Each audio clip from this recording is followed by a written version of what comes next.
성도 여러분 평안하셨습니까? 12월 2일 새벽기도에 하나님 앞에 올려드립니다. 오늘에게 주신 하나님의 말씀 호세아서 13장 1절부터 16절까지의 말씀입니다. 에브라임이 말을 하면 사람들이 떨었도다.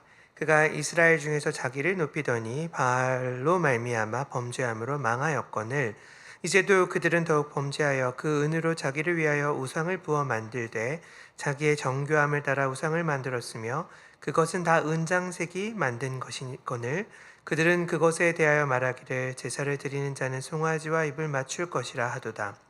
이러므로 그들은 아침 구름 같으며 쉬이 사라지는 이슬 같으며 타작마당에서 광풍에 날리는 쭉정이 같으며 굴뚝에서 나가는 연기 같으리라.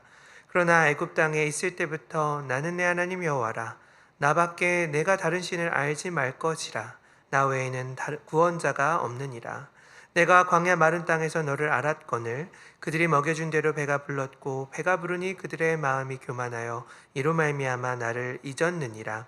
그러므로 내가 그들에게 사자 같고 길가에서 기다리는 표범 같으리라. 내가 새끼 잃은 곰같이 그들을 만나 그의 염통 거풀을 찢고 거기서 암사자같이 그들을 삼키리라. 들짐승이 그들을 찢으리라. 이스라엘아, 내가 패망하였나니 이는 너를 도와주는 나를 대적함이니라. 전에 내가 이르기를 내게 왕과 지도자들을 주소서 하였느니라. 내 모든 성읍에서 너를 구원할 자 곧 내 왕이 이제 어디 있으며 내 재판장들이 어디 있느냐. 내가 분노함으로 내게 왕을 주고 진노함으로 패하였노라. 에브라임의 불의가 봉함되었고 그 죄가 저장되었나니 해산하는 여인의 어려움이 그에게 임하리라. 그는 지혜 없는 자식이로다. 해산할 때가 되어도 그가 나오지 못하느니라. 내가 그들을 수올의 권세에서 속량하며 사망에서 구속하리니 사망아 내 재앙이 어디 있느냐. 수올아 내 멸망이 어디 있느냐. 뉘우침이 내 눈앞에서 숨으리라. 그가 비록 형제 중에서 결실하나 동풍이 우리니 곧 광야에서 일어나는 여호와의 바람이라. 그의 근원이 마르며 그의 샘이 마르고 그 쌓아둔 바 모든 보배의 그릇이 약탈되리로다. 사마리아가 그들의 하나님을 배반하였으므로 형벌을 당하여 칼에 엎드러질 것이요 그 어린아이는 부서뜨려지며 아이 벤 여인은 배가 갈라지리라. 아멘. 계속해서 호세아서 말씀인데 오늘도 아멘하긴 참 어려운 그런 본문인 것 같습니다. 오늘 우리가 살펴본 본문이 13장인데 호세아서 11장은 이스라엘을 향한 하나님의 애끓는 사랑이 절절하게 들어있는 본문이었습니다. 여러분 11장 8절 말씀 참 인상적이지 않습니까? 에브라임아 내가 너를 어찌하여 놓겠느냐. 이스라엘이여 내가 어찌 너를 버리겠느냐. 내가 너를 어찌 아드마 스보임처럼 두겠느냐. 여러분 여기서 아드마 스보임은 소돔이 망할 때 함께 망한 두 도시의 이름이라고 했었습니다. 이스라엘을 향한 심판이 소돔 때와는 같을 수 없다라는 하나님의 말씀인 겁니다. 왜 그렇습니까 여러분? 왜 소돔처럼 이스라엘을 못 멸망시키는 겁니까? 그들을 너무나 사랑하기 때문에 그런 겁니다. 저는 이게 우리를 향한 하나님의 마음이지 않을까라는 생각이 듭니다. 예수님 안에서 우리 죄가 다 도말되었다 말하지만 신학적으로 그렇게 얘기하지만 우리 잘 알지 않습니까? 예수 믿어도 여전히 우리들은 죄인입니다. 때론 나 자신도 내가 잘 감당이 안 될 정도로 우리들은 죄인인데 하나님이 우리를 바라보실 때 그 마음이 어떻겠습니까? 하나님 마음도 심판과 사랑 사이에서 늘 갈팡질팡하는 겁니다. 사랑하는 마음이 커 내 죄를 못 본 채 하자니 세상의 정의가 무너지는 것 같고 그렇다고 정의를 택하자니 그 기준에 아무도 살아남을 자가 없을 것 같아 보이는 겁니다. 그래서 그 공평하신 하나님이 택한 방법이 무엇입니까? 자기 하나뿐인 아들을 택하셔서 그에게 모든 인류가 받아야 될 죄의 무게, 형벌을 다 달게 하신 겁니다. 내 선행이 아니라 내가 기도 잘하고 예배 잘 드려서가 아니라 하나님이 예수 그리스도를 죽이심으로 사랑과 정의를 훼손하지 않고 우리를 의의 길로 인도해 주셨다라는 겁니다. 그래서 우리의 구원은 예수님을 통해서만 이루어질 수 있는 겁니다. 매일마다 죄를 짓는 우리가 알아야 될 단 한 가지 사실 뭐냐? 죄를 밥 먹듯 짓는 우리를 보며 하나님의 마음이 사랑과 정의 사이에서 양분되다가 결국에 자기 하나뿐인 아들을 희생시키심으로 우리를 구원해 내셨다는 그 사실 하나만큼은 우리가 꼭 기억하면서 넘어가야 하는 겁니다. 여러분, 이 구구절절한 마음이 호세아서에 그대로 드러나고 있는 겁니다. 그걸 상징적으로 나타낸 게 호세아의 결혼이라고 했죠. 사랑하는 아내와 결혼했지만 이 아내가 늘 다른 남자 품을 쫓아다니는 겁니다. 근데 그게 하나님 마음이라고, 내 마음이라고 하나님은 가르쳐 주는 겁니다. 그리고 3장에서 뭐라 말씀하십니까? 오늘도 어김없이 다른 남자 품에 가 있는 그 음란한 여인 고멜을 은 15개와 보리 한 호멜 반으로 그 값을 쳐주고 다시 사오라, 이렇게 명령을 하시는 겁니다. 호세아가 여러분 얼마나 싫었겠습니까? 그 여인, 나버리고 떠난 여인, 맨날 다른 남자 품에 가 있는 그 여인 맞아들이기가 얼마나 힘들었겠습니까? 근데 눈물을 머금고 값을 치러서라도 그 여인 다시 사와서 사랑해 줘야 된다. 그리고 이게 내 마음이라는 거 너도 알아줬으면 좋겠다 얘기하는 겁니다. 우리가 이 하나님의 찢어지는 마음만큼은 신앙생활하면서 잊지 말아야겠습니다. 11장에서 이렇게 하나님 마음 얘기하고 12, 13장에서는 다시 이스라엘의 죄악이 고발되고 심판의 말씀이 전개됩니다. 11장에서는 회복의 말씀, 12, 13장에서는 다시 심판의 말씀이 선포되어서 우리가 굉장히 혼란스럽지만 저는 오히려 이 구조가 하나님의 양분된 마음을 잘 설명해 주는 구조 같다라는 생각이 듭니다. 우리도 누군가 사랑할 때 애증이라는 게 있어서 어떨 땐 사랑스럽다가도 어떨 때는 정말 죽도록 미움의 감정이 들지 않습니까? 이 구조가 딱 그런 구조를 반영하고 있는 겁니다. 특별히 오늘 본문인 13장은 이제까지의 심판 말씀 중에서 가장 강력한 심판의 언어들이 등장하고 있습니다. 오늘 본문에서 이스라엘 향한 심판 선고가 총 3번에 걸쳐서 나오는데 3절 말씀에서 한 번, 7절, 8절, 또 15, 16절에서 이렇게 3번에 걸쳐서 나옵니다. 이 3번의 심판에 따라서 오늘 본문도 3군데로 나눠볼 수 있는데 1절부터 3절, 4절부터 8절, 9절부터 16절 이렇게 3덩어리로 나눠볼 수가 있습니다. 여러분도 이 단락을 구분해 가면서 오늘 본문 말씀을 살펴보시면 아주 잘 이해가 될 수 있습니다. 먼저 1절부터 3절에 보면 가장 먼저 눈에 들어오는 게 에브라임과 이스라엘이 따로 쓰였다라는 걸 살펴볼 수가 있습니다. 원래 에브라임은 이스라엘 12지파 중에 한 지파였고 통상 이스라엘의 별칭처럼 쓰이곤 했는데 여기서는 이 두 그룹이 따로 쓰인 겁니다. 에브라임이 한 지파인데 왜 이스라엘의 별칭처럼 쓰였습니까? 그만큼 12지파 중에서 에브라임 지파가 차지하는 비중이 컸기 때문에 그렇습니다. 근데 그 뛰어난 에브라임이 망하게 되었다라고 말씀하고 있습니다. 왜 그렇습니까? 1절 말씀 한번 보실까요? 에브라임이 말을 하면 사람들이 떨었도다. 그가 이스라엘 중에서 자기를 높이더니 바알로 말미암아 범죄함으로 망하였거늘. 그렇게 뛰어나고 두려움을 일으키던 존재가 망한 이유가 뭡니까? 에브라임이 말을 하면 사람들이 떨 정도로 대단한 존재였는데 그 존재가 망한 이유가 뭡니까? 1절 후반절 바알로 말미암아 범죄하여서 그들이 망했다. 여러분, 바알은 이스라엘의 이 가나안 땅의 바람과 비를 주관하는 신으로 알려진, 이 풍우를 주관하는 신으로 알려진 신이었습니다. 농경산업에서 바람과 비는 너무나 중요한 요소라는 거 여러분 말 안 해도 다 아는 요소인 거죠. 바람과 비가 잘 불어야 풍성한 수출을 얻을 수 있고 돈도 많이 벌 수가 있었습니다. 이스라엘 백성이 하나님보다 바알을 자기 신으로 삼았다는 게 어떤 의미를 가지고 있습니까? 바알이라는 이상한 신상 앞에 가서 그냥 절했다라는 이 정도가 아닙니다. 사람들이 풍요로움을 자기 신으로 삼기 시작했다라는 의미인 겁니다.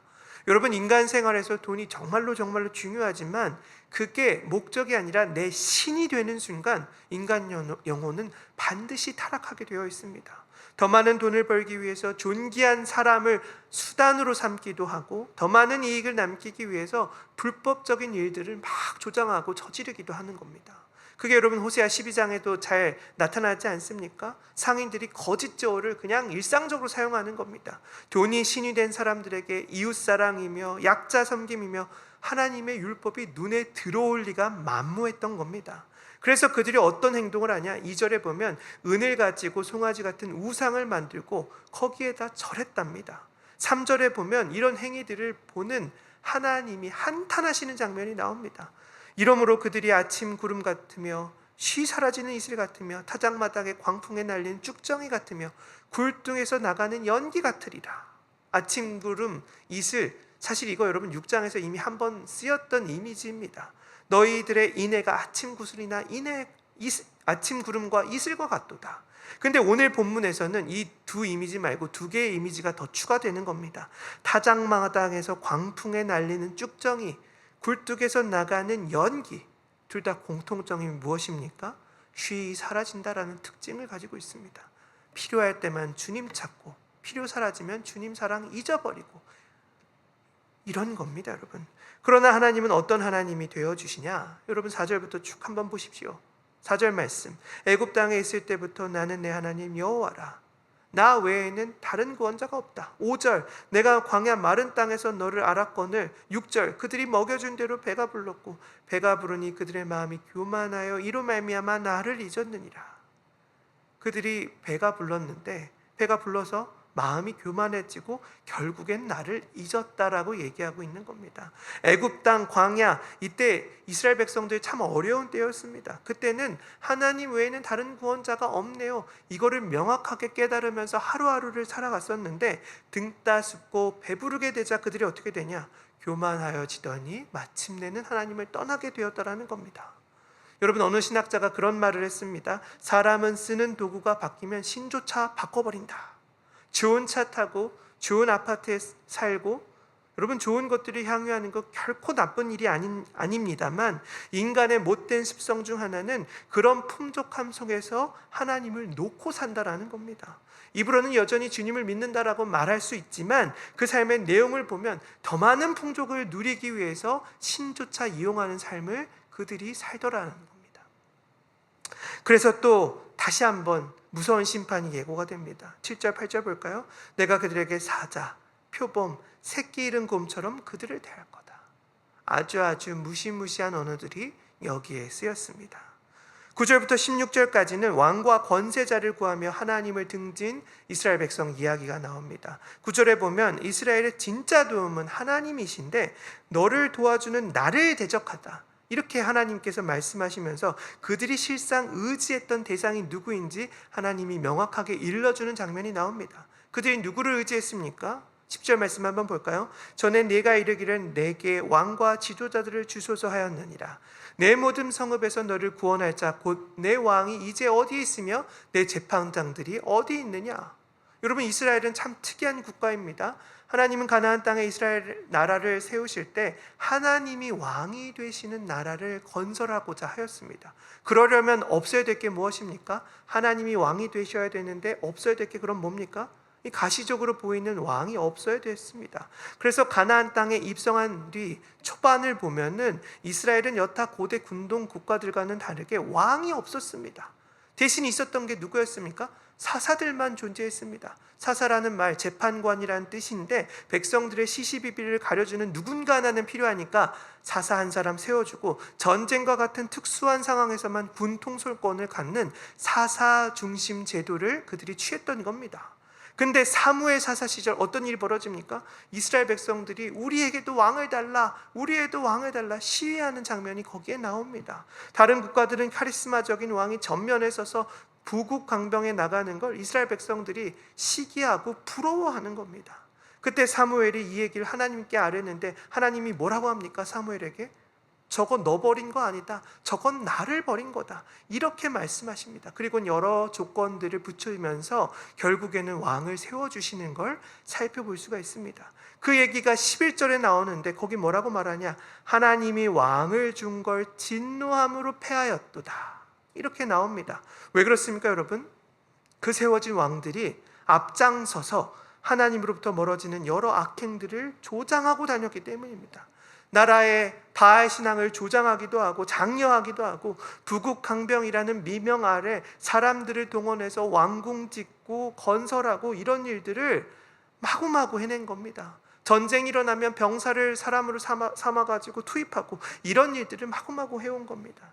여러분, 이스라엘이라는 나라는 원래는 통일국가였는데 솔로몬 사후 양분된 이유가 뭡니까?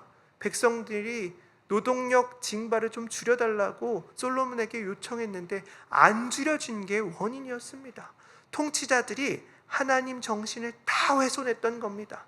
그래서 하나님은 15절부터 16절에 다시 한번 심판을 선고하는 겁니다. 15, 16절 보세요.